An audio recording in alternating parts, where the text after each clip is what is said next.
आज बांदा में पूर्व विधायक ने अखिलेश यादव को बताया कि लायक बाप का नालायक बेटा 22 फरवरी के बाद समाप्त हो जाएगी सपा प्राथमिक सदस्य से भी इस्तीफा दिया। आज किस तरीके ब्रजेश जी 2024 के चुनाव नजदीक हैं और विपक्ष और सत्ता पक्ष में वैसे भी रार पड़ी है, लेकिन विपक्ष में जिस तरीके से विपक्ष का जो स्ट्रक्चर बना था इंडिया गठबंधन का वो दरकता हुआ दिखाई दे रहा है। स्वामी प्रसाद मौर्य जी और आप लोगों के ग्रुप ने भी इस पे एक बगावती तेवर अपनाया। क्या है पूरा मामला और इस पे किस तरीके से आगे की क्या रणनीति? देखिए, इंडिया गठबंधन का पहले कमजोर था, अभी कमजोर है, वो मजबूत है।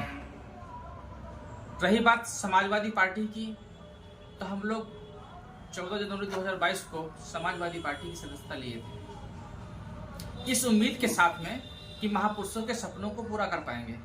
परंतु अफसोस, श्री अखिलेश यादव जी को बार बार समझाने के बावजूद भी उनके द्वारा पीडीए के हित में अर्थात बहुजन समाज के हित में कोई भी काम नहीं किया गया और चूक हम ही लोगों से हुई है।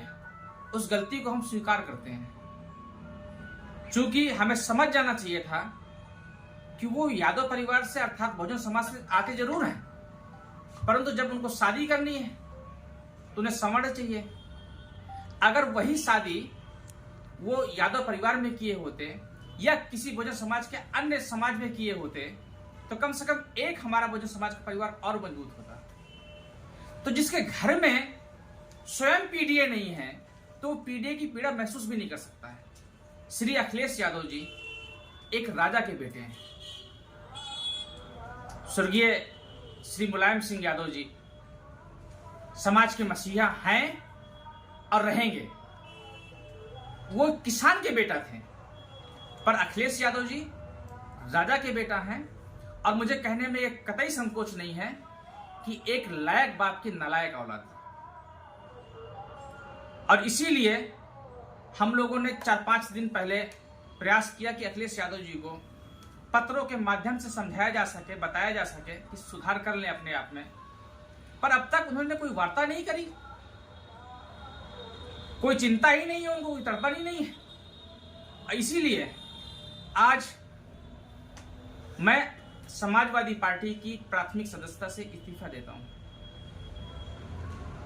और बहुजन समाज को आगे बढ़ाने के लिए, पीडीए को आगे बढ़ाने के लिए हम लोग काम करते रहेंगे। 22 तारीख को, इसी महीने की 22 तारीख को दिल्ली के ताल कटोरा स्टेडियम में हम लोग सभा करने जा रहे हैं और उस दिन हम लोग नया विकल्प देने की घोषणा करेंगे। तो क्या इनसे अलग हटकर क्या नई पार्टी बनेगी एक बहुजनों की, पीडीए की? निश्चित है, चूंकि देश में दो ही विचारधारा है, एक मनुवाद की, एक ब्राह्मणवाद, एक अम्बेडकरवाद की। भाजपा में हम लोग इसलिए गए थे कि जिस तरीके से वो लोग बहुजन समाज पार्टी में सम्मिलित होकर के हमारी पार्टी को खत्म कर सकते हैं, तो हम लोग ऐसा क्यों ना करें। वो प्रयास रहा, काफी हद तक हम लोग सफल भी हुए।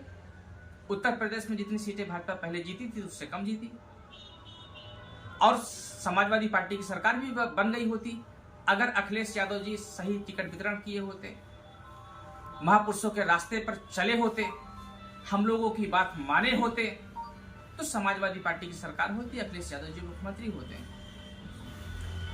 परंतु ऐसा नहीं हो पाया। आज अम्बेडकरवादी लोग हताशा और निराशा में जी रहे हैं। बहन मायावती जी मिशन को छोड़ चुकी हैं। श्री अखिलेश यादव जी से हम लोगों को उम्मीद थी कि शायद ये हमारा आदमी है तो कुछ ठीक करेगा, पर वहां भी निराशा लगी। इसलिए हम लोग मजबूर हो गए हैं कि नया ऑप्शन हमें देना चाहिए, नहीं इस विचारधारा को जिंदा कौन रखेगा। अच्छा ब्रजेश जी, इसमें समाजवादी पार्टी के जो विधायक हैं तो वो कितने आपके साथ हैं, कितने टूट के आ रहे हैं? मैंने पहले भी दावा किया कि समाजवादी पार्टी को और उसके विधायकों को 50% हमको वोट लग रहा है और वो टूटेगा। ये तय है और समाजवादी पार्टी 22 फरवरी के बाद में समाप्त हो जाएगी, खत्म हो जाएगी। और हम लोग उत्तर प्रदेश